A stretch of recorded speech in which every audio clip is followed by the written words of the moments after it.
Olá pessoal, vamos para o nosso último vídeo relacionado a esse tópico envolvendo aspectos termodinâmicos da química.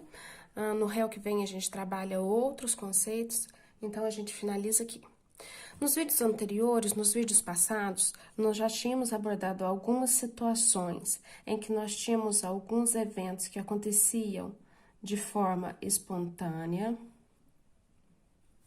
Por outro lado, nós tínhamos também avaliado algumas ocorrências, alguns eventos químicos que nós classificamos como eventos do tipo reversível e ainda outros eventos de características contrárias àqueles reversíveis que nós identificamos como eventos de características irreversíveis.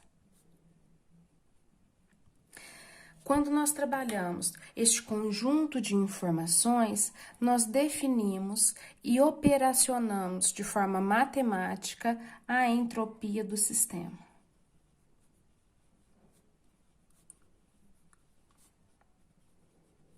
Agora eu pergunto para vocês: olha, trabalhamos a entropia do sistema, mas o que acontece agora se eu quiser obter informações com relação às variações também relacionadas à entropia, mas agora não mais relacionadas à entropia, à aleatoriedade do meu sistema, mas agora relacionada à entropia daquela outra porção do espaço que nós chamamos de vizinhança?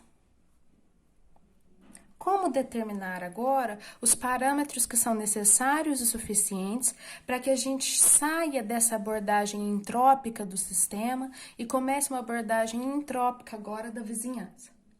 Se a gente quer trabalhar a vizinhança, a primeira coisa que nós temos que ter em mente é que a vizinhança, ela é basicamente a fonte de calor, se a gente considera sistema e vizinhança, ou se ela não tem a função de ser a fonte de calor, ela passa a ocupar ela passa a ter um papel exatamente inverso a esse de fonte de calor, funcionando como um escoadouro desse calor proveniente do sistema.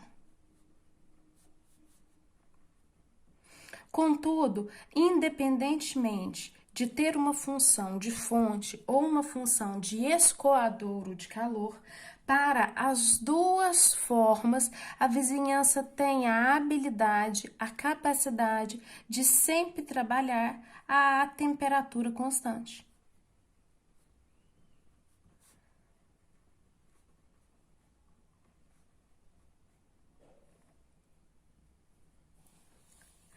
Aí, meninos, nós já vimos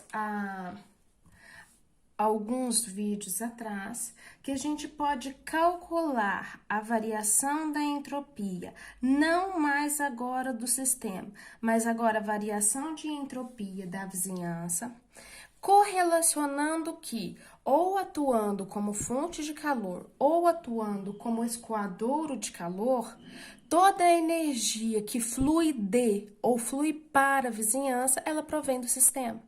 Então, se eu consigo reconhecer que a entropia do sistema é dada pela variação de calor na temperatura constante, a variação de entropia da vizinhança, por sua vez, vai ser aquela idêntica variação de calor do sistema em quantidade, porém com sinal contrário. Sinal contrário àquele que nós calcularmos para o sistema. Dito isso, olha, vamos pegar então e vamos considerar a síntese de amônia. Considere o processo relacionado à síntese da amônia.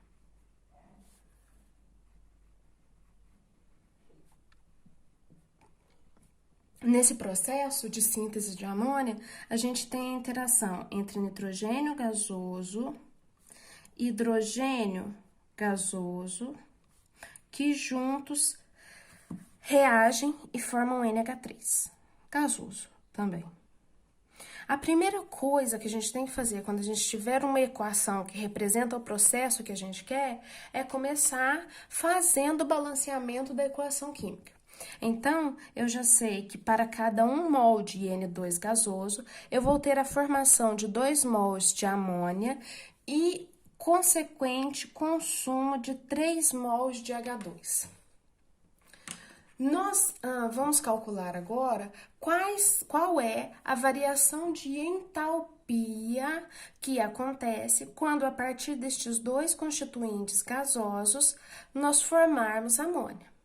O que eu vou fazer? Eu vou lá naquela tabela de parâmetros termodinâmicos que vocês têm disponível lá no final da atividade relacionada a este réu e vou aplicar o princípio de Hess, em que eu tenho que a variação total da entalpia padrão para uma determinada reação química R qualquer, ela é dada pelo somatório de N multiplicado pela variação da entalpia padrão de produto, menos o somatório de N relacionado à variação da entalpia padrão para os reagentes. Agora eu vou lá nos valores tabelados, e aí eu vou ter que a variação de entalpia padrão para a reação vai ser dada por 2, vou colocar aqui, vezes a variação de entalpia padrão para o NH3 gasoso. Menos, agora eu tenho 2 reagentes. Vou abrir aqui um parênteses, porque eu tenho que fazer o somatório primeiro da variação da entalpia padrão para esses 2 reagentes. Então, eu vou ter 1, que multiplica a variação da entalpia padrão para o N2 gasoso, mais 3, que multiplica a variação de entalpia padrão para o H2 gasoso. Lembrem-se que, como nós já mencionamos, é muito importante que nós estejamos trabalhando tanto com a identidade da espécie quanto com o grau de agregação das partículas. Colocar se é a fase gasosa, se está na fase líquida e assim por diante. Com base nisso, agora eu já vou substituir a variação de entalpia padrão da espécie para o valor tabelado que nós encontramos, por exemplo, na nossa atividade relacionada ao réu. O valor para a variação da entalpia padrão para a reação vai ser 2 mols de NH3, que eu já sei ali, vezes a variação da entalpia padrão, que tabelado é aproximadamente menos 46,3 quilojoules por mol, menos, olhem comigo agora, eu tenho a variação de entalpia padrão para N2 e para H2. Se a gente considera que essa aqui é a variação da entalpia padrão de formação, estas duas espécies estão presentes na sua forma padrão e, portanto, a variação de entalpia para elas é nula. Então, eu vou ter aqui menos 0. E a variação de entalpia padrão para esta reação que nós colocamos aqui, nesse sentido, ela vai ser igual a menos 92,6. Essa unidade de mol eu cancelo com essa unidade de mol, quilojoules.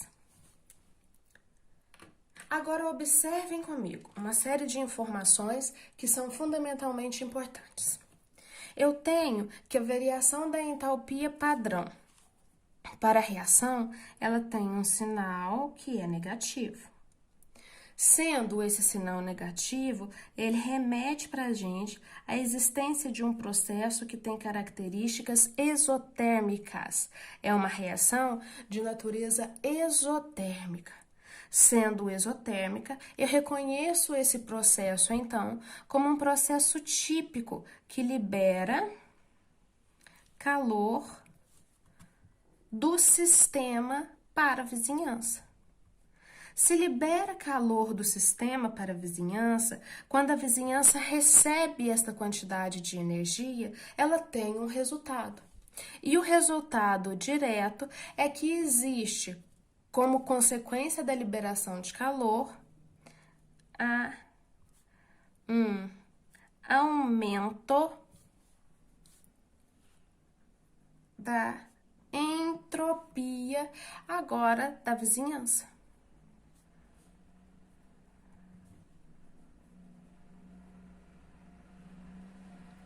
E aí, se existe esse aumento da entropia da vizinhança, como é que eu, matematicamente, começo a operacionar, a trabalhar em termos numéricos essa variação? Agora, eu já sei que o valor da entalpia, a variação da entropia observada não para o sistema, mas para a vizinhança, ela é idêntica à variação de calor obtida no sistema com sinal contrário.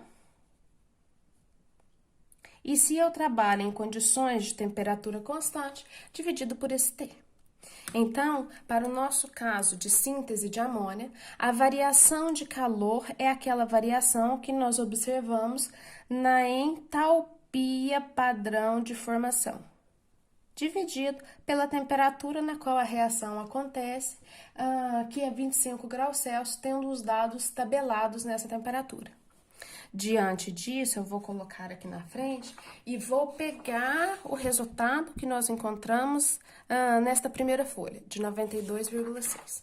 Então, eu já sei que o valor da variação de entropia da vizinhança vai ser igual a menos o valor que nós obtivemos no cálculo da variação de entalpia padrão, que foi de 92,6 quilojoules por mol, dividido por 25 graus Celsius, que é equivalente a 298 Kelvin. Agora, se a gente resolve essa conta aqui, menos da fórmula, com menos do valor da entalpia que eu encontrei na outra folha, eu tenho um valor de aproximadamente mais 0,310 quilojoules por mol, correspondente agora à variação da entropia da vizinhança. Meninos, eu vou modificar pouquinho só esse valor que nós encontramos relacionado à variação da entropia do sistema, porque quando a gente trabalha com entropia, normalmente nós não utilizamos aquele valor em quilojoules por mol, como é de costume ou costumeiro trabalharmos a entalpia. Agora, em abordagens entrópicas, a gente vai pegar aquele valor de quilojoules e converter para joules. Fazendo uma análise dimensional, ó, quilojoules. Então, eu coloco 1 kJ aqui embaixo para poder cortar, e lá em cima eu já sei que 1 kJ corresponde a 1000 joules de energia.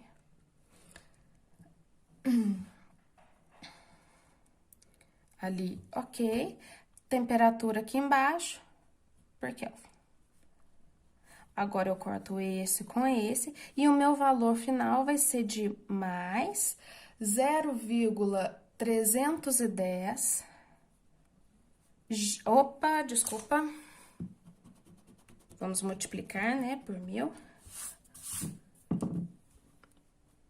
Mais 310 joule por Kelvin. Meninos, agora a gente precisa continuar trabalhando alguns critérios. Observe, eu tenho aqui um valor de entropia que tem um sinal positivo. Isso significa para a gente que quando eu for avaliar a entropia da vizinhança no estágio final, ela deve ser maior do que a entropia da vizinhança numa condição inicial, ok? Ressaltando que, independentemente dos parâmetros relacionados ao nosso sistema, existe um aumento da entropia da vizinhança. Eu coloquei um kilojoule por mol aqui, esse mol ele já foi cortado lá na outra parte, então ele não tem aqui não. Kilojoule por Kelvin. Kelvin tá aqui embaixo, sumiu por Kelvin. ok? E aí, a gente tem como agora, a partir dos dados correlacionados ao sistema, determinar parâmetros agora relacionados à vizinhança. Já que a gente já sabe agora dos dados de entropia relacionada à vizinhança, nós já fizemos isso, mas vamos retomar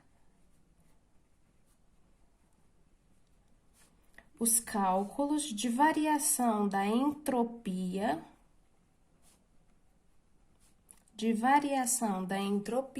agora para o sistema. Obviamente que relacionado àquela mesma equação química em que eu tenho a interação entre nitrogênio gasoso e 3 moléculas de hidrogênio gasoso, formando 2 moléculas de amônia, também presente no estado gasoso. Agora, a gente quer brincar e determinar qual é a variação de entropia no sistema.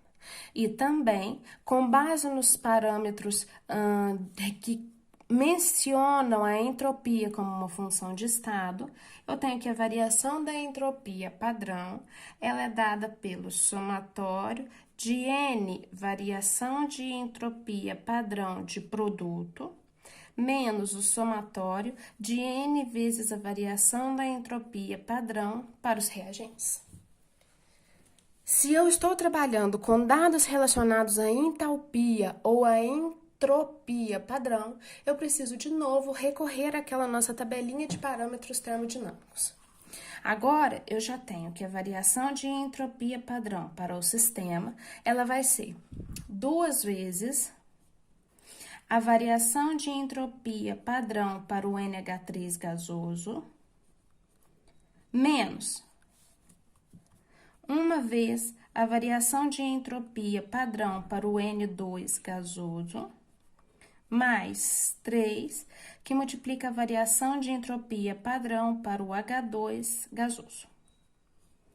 Agora, vamos substituir os valores. A variação de entropia padrão vai ser igual a 2 mols de amônia, que multiplica o valor tabelado de 193, aproximadamente, joule por Kelvin por mol, menos.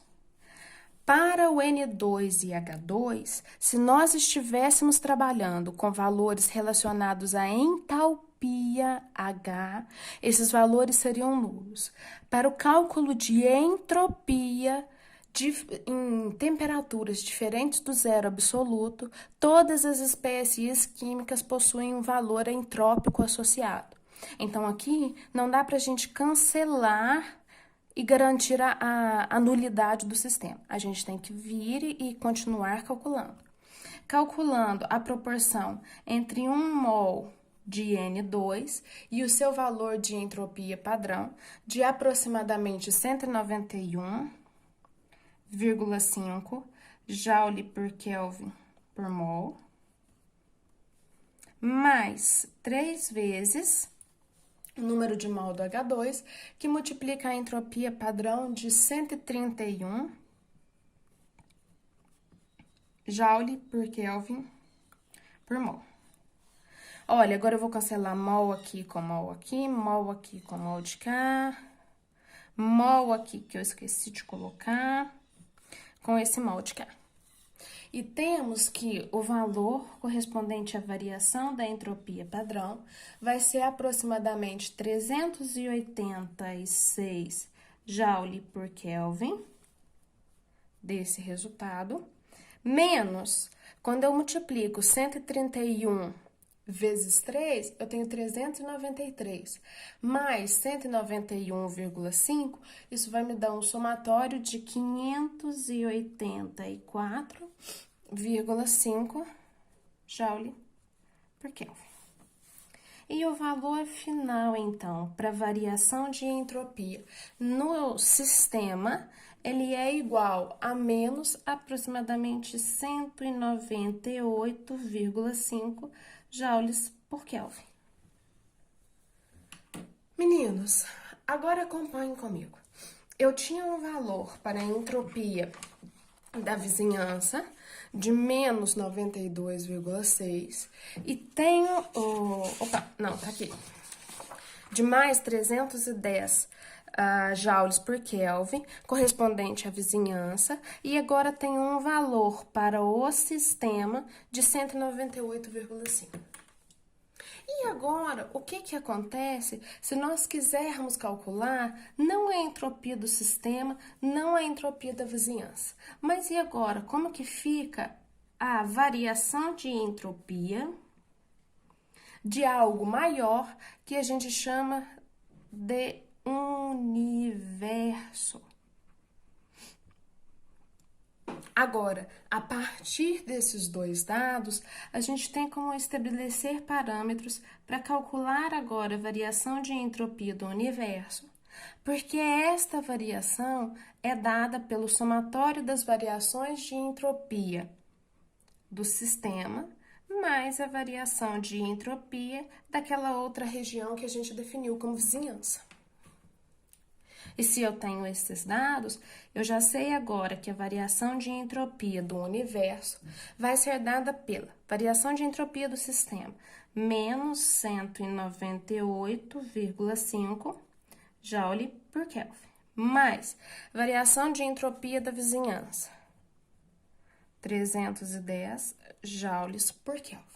E resolvendo isso tudo, eu tenho que a variação final de entropia do universo é igual a mais 111,5 joules por Kelvin.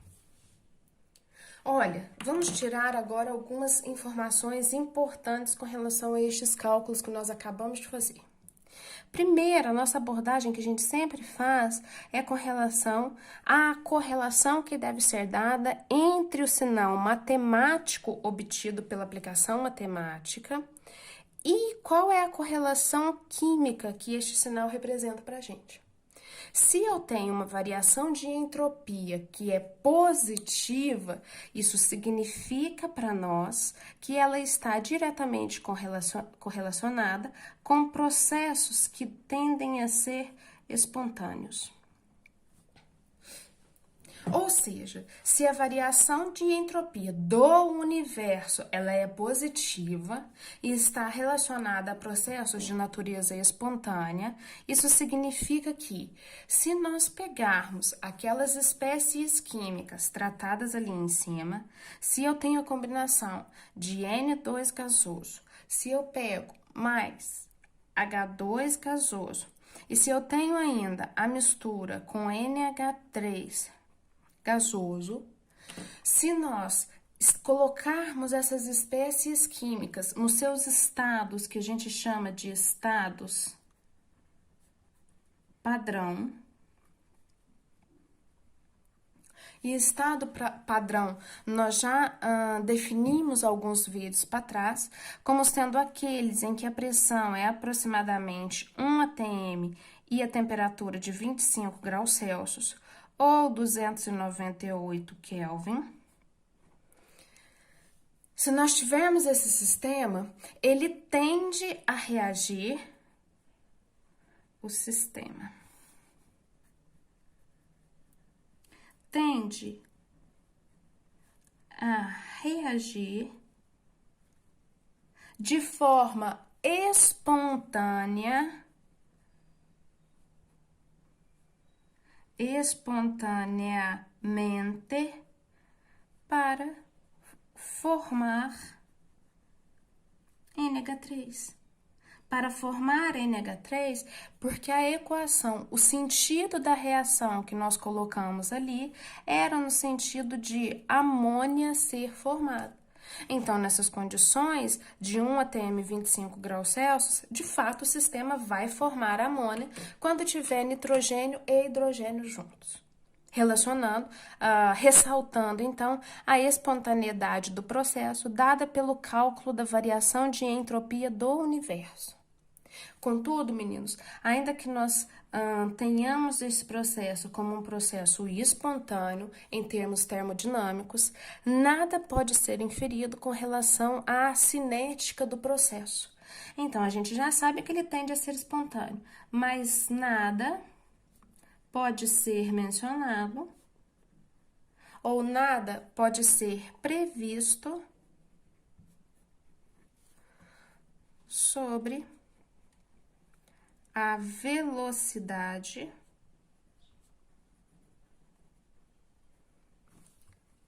da reação, já que uma coisa é trabalhar com parâmetros termodinâmicos e outra coisa envolve um estudo diferente relacionado agora à abordagem cinética do processo, que nós vimos lá no nosso REA 1. Meninos, agora pegue, com base no que nós já vimos, diante do que já foi estudado. Vamos colocar aqui, ó, diante do que já foi estudado, tanto com relação a características de entalpia, quanto com relação à característica de entropia. Nós temos duas condições diferentes que nós podemos aqui listar. Por exemplo, vou definir aqui uma primeira situação 1. Uma primeira situação 1 em que a gente refere-se a processos de natureza endotérmica,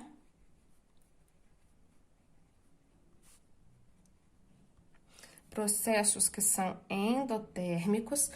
Antes de prosseguir, deixa só eu colocar uma observação aqui embaixo na nossa folha. Deixa eu só achar minha canetinha verde aqui, meninos. Olha, nós já vimos, como regra básica, que um processo só acontece, um processo químico só acontece de forma espontânea se houver uma diminuição da energia total relacionada àquele processo. Então, essa é uma verdade que nós vamos começar a trabalhar. Quando, por exemplo, existem processos de natureza endotérmica, e se o processo tem uma característica endotérmica, eu já sei que existe uma variação de entalpia associada a ele, de tal forma que essa variação tem um valor maior do que zero. Se o valor é maior do que zero, isso está diretamente relacionado ao fato de que, para acontecer, o sistema deve absorver energia. Ou, para valores de ΔH maiores que zero, o sistema absorve energia. O sistema absorve energia, a energia aumenta, né? Contudo, mesmo esses processos de natureza endotérmica, alguns deles nós já observamos são processos espontâneos.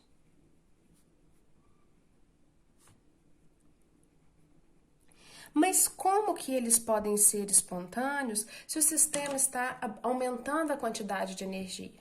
E, de fato, se eu pegar, por exemplo, nitrato de amônio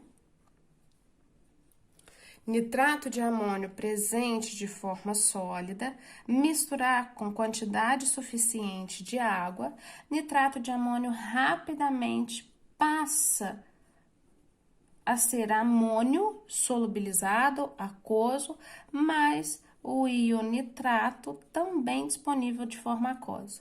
Ainda que para que esse processo ocorra, eu deva ter uma absorção significativa de energia. Assim, meninos, via de regra, vários dos processos relacionados à formação de soluções de natureza endotérmica, a gente pode dizer que a força motriz para que esse processo aconteça, a força que garante que processos, mesmo de natureza endotérmica, sejam processos espontâneos, para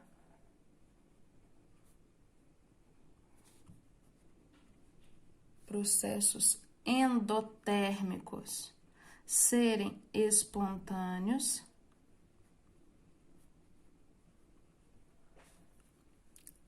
é sempre o aumento de uma outra quantidade de energia, diferente da entalpia, que a gente chama de desordem, da aleatoriedade, ou que nós falamos que é sempre o aumento na variação da entropia. Trabalhamos com a condição 1.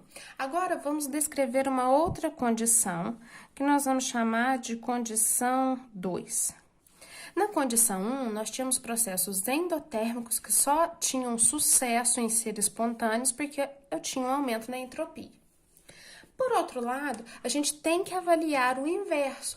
Avaliar o inverso no sentido de que existem, observados experimentalmente, processos que são espontâneos,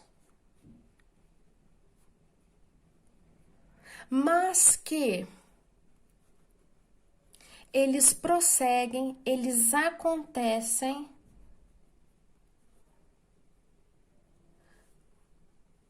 com a diminuição. Opa, diminuição é bom.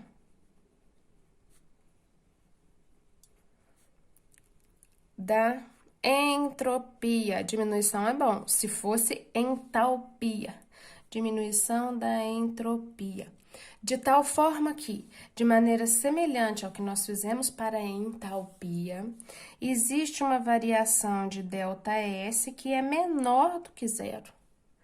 E se o ΔS é menor do que zero, eu tenho um aumento no nível de organização ou eu aumento a ordem daquele sistema. Mas como? Se processos espontâneos, normalmente eles são acompanhados do aumento de desordem. Esses processos acontecem, mas eles, se a gente quiser dar um exemplo, eu tenho, por exemplo, a formação